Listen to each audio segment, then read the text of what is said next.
Aminah, Aminah, gantung Nabi hati jauhari kan rupawan Allah boleh melpo Aminah gantung Nabi alaihi salam yang jauhkan demi Aminah ke Rasulullah yang akhir zaman Muhammad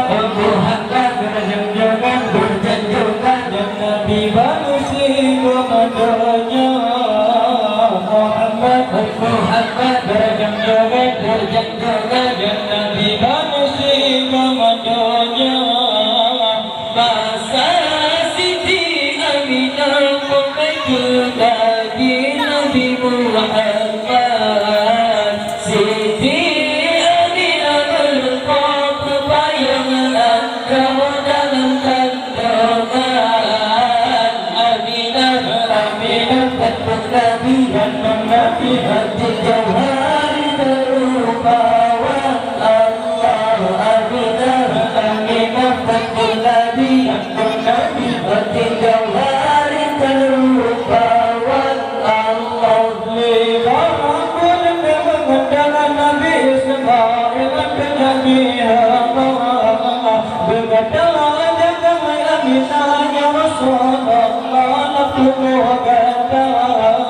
Muhammad berilahi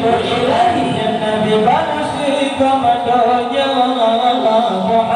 Muhammad berilahi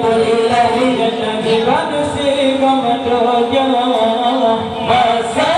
Siti Aminah memikul Nabi Muhammad Siti Aminah melempar pepayungan angka dalam kandungan Aminah gantung Nabi hati jauhari tak rupawan Allah Aminah gantung Nabi hati jauhari tak rupawan Allah Nabi Musa kalam Allah yang adulullah Aminah mu'minah ngajak di dalam Aminah jaya budana budana yang berkendang Muhammad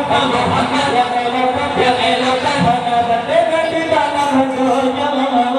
Muhammad yang elokkan mana berdekat di dalam hatinya masa Siti Aminah memikul Nabi